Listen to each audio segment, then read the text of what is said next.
Hi, Dylan. Um, you have a lot of history going back with Jeff Blashill, the only coach you've known. What was your reaction to what's been happening here? Um, I mean, it's a tough feeling. You don't want to see anyone get fired or lose their job. It's just another emotion for another disappointing end to the season, and we don't want to continue to be in this spot much longer. So, um, I- I think everyone heard what Steve had to say yesterday, and they're looking for different answers, and it's a bit of a wake up call for us again. How did you find out? I found out through my agent.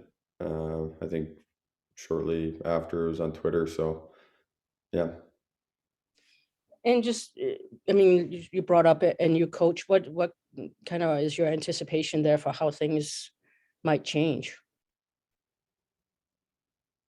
well, I certainly don't have that answer. I think that decision is up to Steve, and it who he wants to bring in, who he feels best fit is going to be the best fit. So as a player, you show up day one of training camp ready to work, ready to have a great season, and um, try and learn from the new coach and whoever that may be.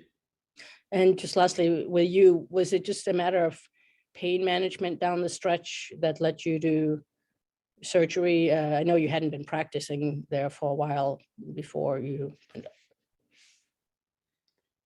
Yeah, it was pain management. Not I wouldn't say pain management. I would say just being in pain and making the decision to have a 2 weeks ahead of recovery for making sure I'm ready for training camp. And the surgery was a success, and I will be ready for the start of training camp and have a good summer of training.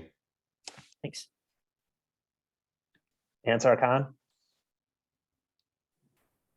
Yeah, Dylan, just when you look at the season as a whole, uh, not just the last 2 months there, but just does it feel like some progress was made, or does it feel like took a step back as a team?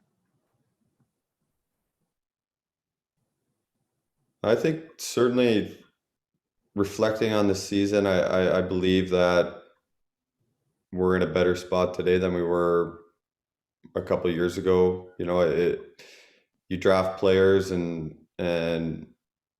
for the last number of years, we've just been acquiring a lot of draft picks, and um, it gets frustrating when you don't see that. You lose NHL players, and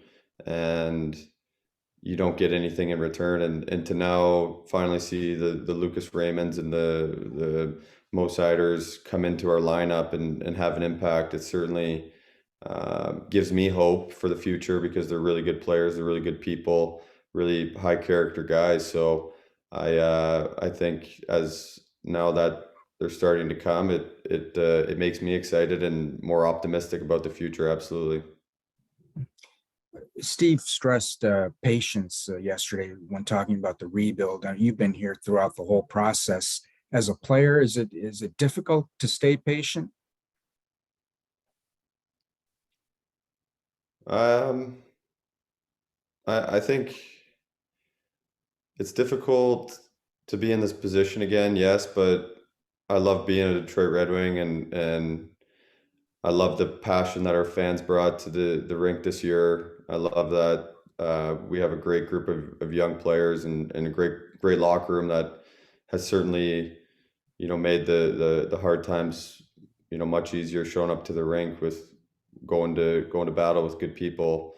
But I don't think anyone wants to be in this position for forever, for much longer, certainly. So um, there is frustration, but I do understand what Steve is trying to do, and what the end goal is, and I think that's to win the Stanley Cup for our fans and for uh, the city of Detroit. So I believe in that, and I'm excited for the future. Just one more, Dylan. Just Michael Rasmussen finished strong. Just your thoughts on his play and just his development, especially the last month or so of the season. Yeah, I think that's been in the works for the few couple years he's had. I thought last year he had a really strong season, and then showed up this year in great shape. He trained hard. He stayed in Detroit.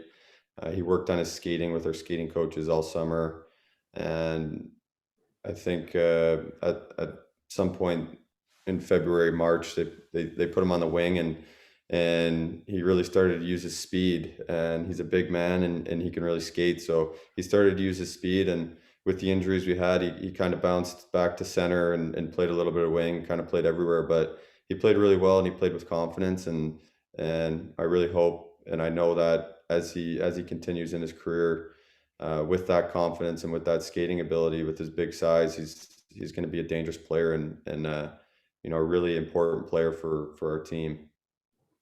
Thanks, Dylan. Max Boltman. Hey Dylan, you were talking about kind of the feelings of guys like Moritz and Lucas coming in, and I'm curious, does that make it easier to be patient as a player, knowing kind of, hey, this is what this process is, this is what's on the way, or does it make it harder because they're here and you're ready to start going?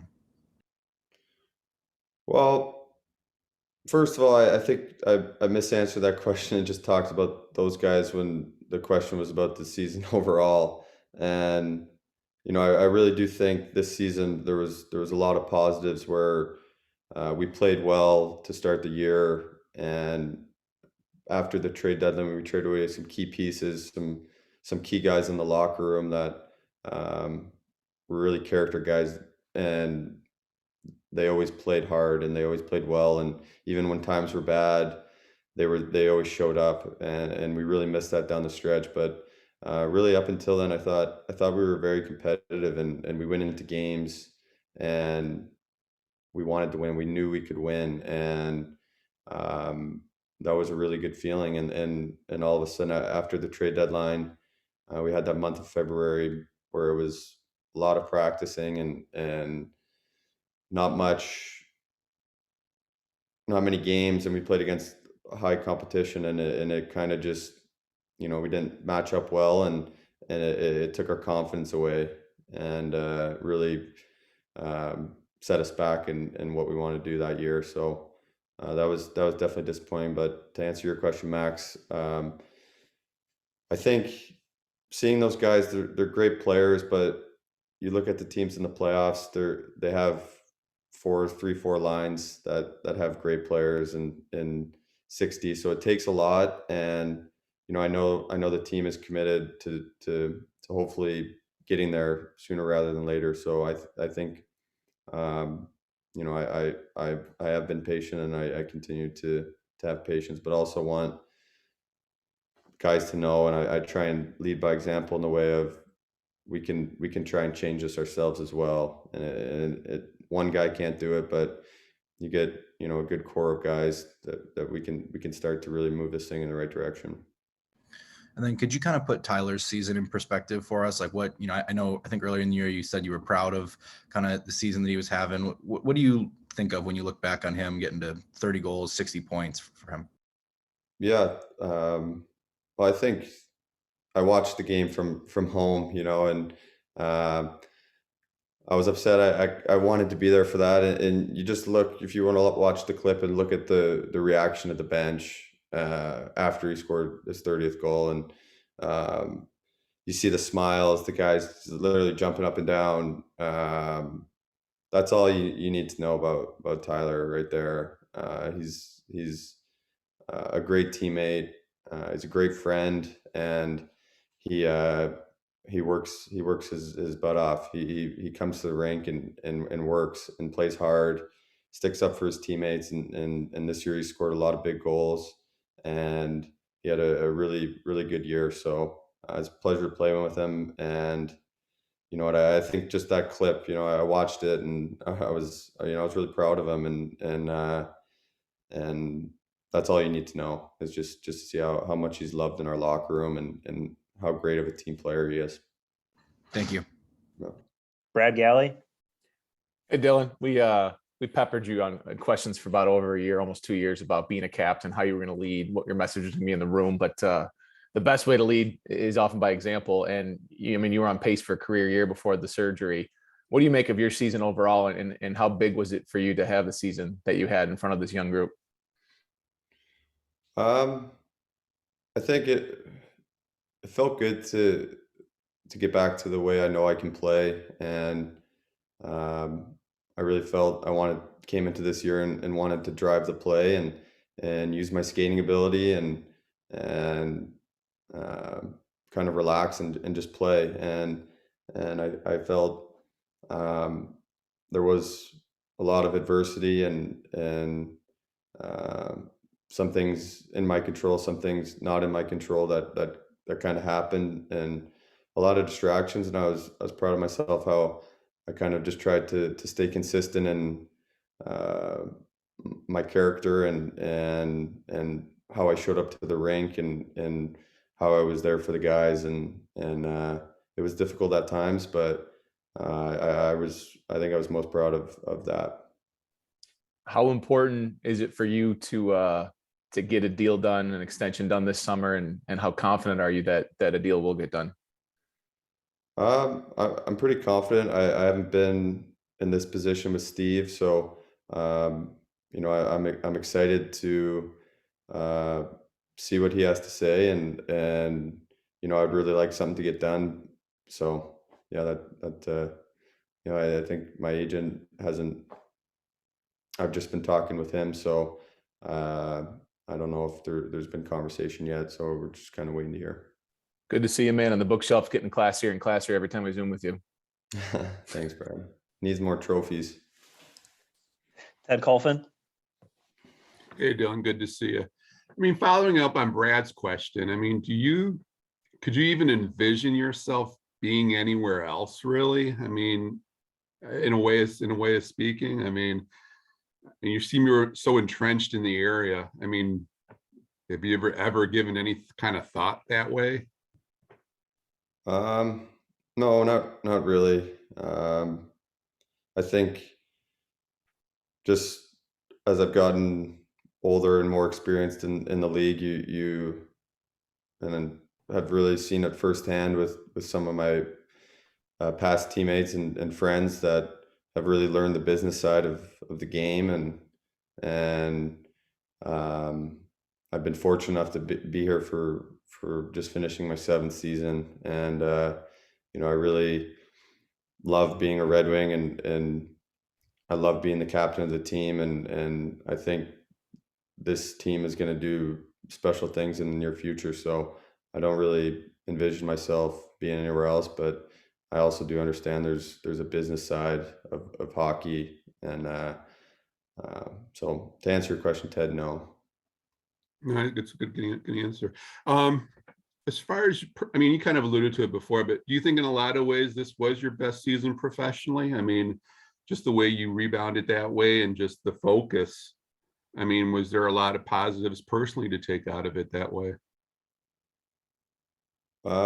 I do think it was.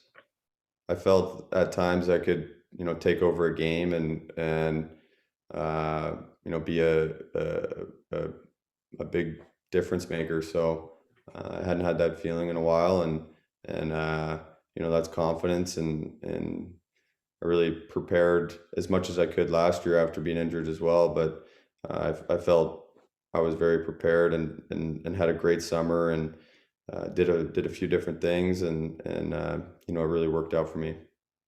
And just last one, I mean, Steve brought it up yesterday too about just the problems defensively. I mean, why don't you think it just ever clicked on the defensive side of things? I mean, it seemed like you guys struggled as the year went on too. I mean, any rhyme or reason for it?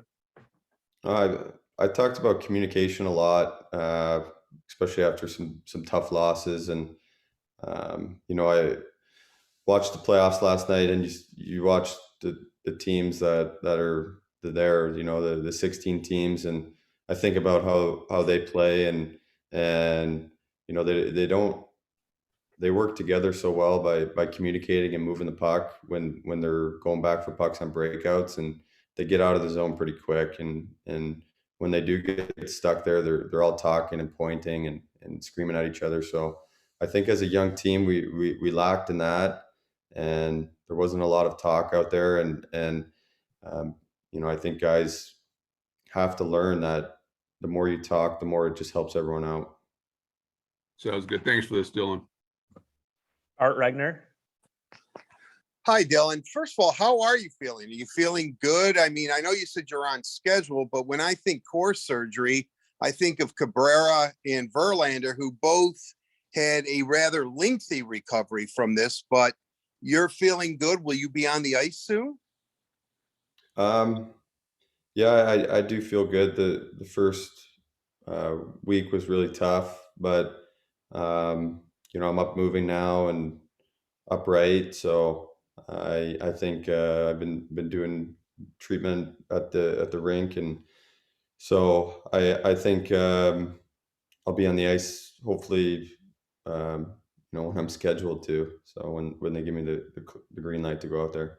You know, last season you also were recovering from the neck injury, and I'm not sure, but it may have been maybe the longest you were off the ice, maybe since you were a little kid playing hockey.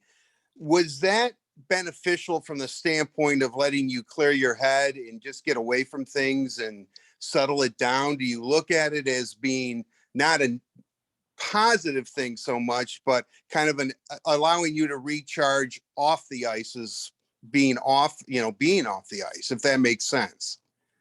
Yeah, I do. I really do. And um, yeah, it helped a lot, and it was kind of a blessing in disguise, I guess you could call it. And finally, Steve said something interesting yesterday. He very complimentary towards Jeff and the program that he ran as the Red Wings head coach, but he said he thought the team had plateaued, which is an interesting word to use. Did you feel that regardless of how hard you tried, and effort was really never much of an issue with the team this year, that no matter what you guys did, that you had reached the plateau, that this was about as good as it was going to get? I know it's a difficult question for me to ask, but did you get that sense too? I don't think, as a player, I don't think we ever got that sense. We knew what we had done, and we knew what our game was like when we were playing well, and we just continued to search for it and tried a lot of different things. Changed up structure, changed lines, a lot of things, and it just didn't get back there. And at times it did, but it consistently didn't get back there, and we didn't string enough wins together to keep us in the race and keep us competitive. So you know, I listened to Steve's comments, and you know, I really do believe and agree with what he said about Jeff and how he really kept this thing together, and you know, like everyone knows, he's a great person, and he really did just he was you know, coming to the rink, you know, we knew what we were going to get, and he was consistent with that, and you know, I thank him for his 7 years. Thank you, Dylan. Best of luck, buddy. Last question, Kevin Allen. Hey, Dylan, if you watched the Yzerman press conference, you know, he's said that what he appreciated about Nedeljkovic was in his exit interview, he really sensed that he still had a positive attitude. He wasn't run over by the season. What were your impressions of Nedeljkovic, you know, having played with him last season? Well, I think his mindset, you know, even after tough games and tough stretches, he was always the guy to keep his head up and say, it's all right. I know I got better, you know, Yeah. and he was very positive, and I think he worked extremely hard in practice, and you know, he's just going to get better. He's first full season in the NHL is I think a lot of people don't understand that with the COVID year being a short year and the year before that as well, where COVID kind of delayed, it was also a short year, but this is a lot of guys' first full year, and I don't even know how many players that it was that for us, but it's a lot of them, and we didn't really get a break. We had a very weird February. We had a little bit of a break at Christmas with COVID, but it really felt like a long season because we hadn't been in this position before to play 82 games, and you know, I think Ned is only going to get better. Lucas Raymond, Mo Sider, they're only going to get better with more experience and knowing when you get to February, March, it's a grind, but you have to have the energy. You have to change how you train and change how you prepare to be ready for those games, and it's only going to get more so when we're hopefully going into deep playoff runs. But I really was impressed with Ned and how his everyday approach never wavered through the good or the bad, you know, and I really applaud him for that. And then just a quick final question. You've talked about, you know, how you felt about the season and, you know, where you're at, but as team captain, like, where do you think your team is at? Obviously they, you know, need to get away from this for a little bit and think about it. But do you think, you know, is the general idea of this team is, you know, we were better than we showed last year, and, you know, will he be, you know, I can't wait to get back and kind of prove that we're not the team that we were last season. Where's their attitude? Well, I think, you know, Kevin, it's pretty difficult I've obviously had some time away to reflect with not playing the last 2 weeks, but it's hard this soon. You know, you're still digesting everything, and you know, Jeff and Doug Huda and Jeff Slako, they just, you know, were let go. So there's a lot going on, and you know, I think when the new coach is hired and having conversations with him, you know, you really get an idea of what next year is going to be like, and yes, personally, you reflect and think about it, and as the captain of the team, I really believe my message to some guys when they were leaving to go home or go to World Championships was, you know, you got your feet wet this year, but next year we got to start to take this thing over, and that was my message. Thanks, Dylan. Appreciate it. All right, those are all the questions we had this morning. Dylan, thanks for your time. And Thank we'll you, be back guys. this morning. I would like to thank all members, you know, the media. Thank you guys for your patience this year and for another season. Thanks, man. Awesome. Thanks, everyone. Thanks, We'll be Dylan. back at 10:30 Thank this you. morning with Tyler Bertuzzi.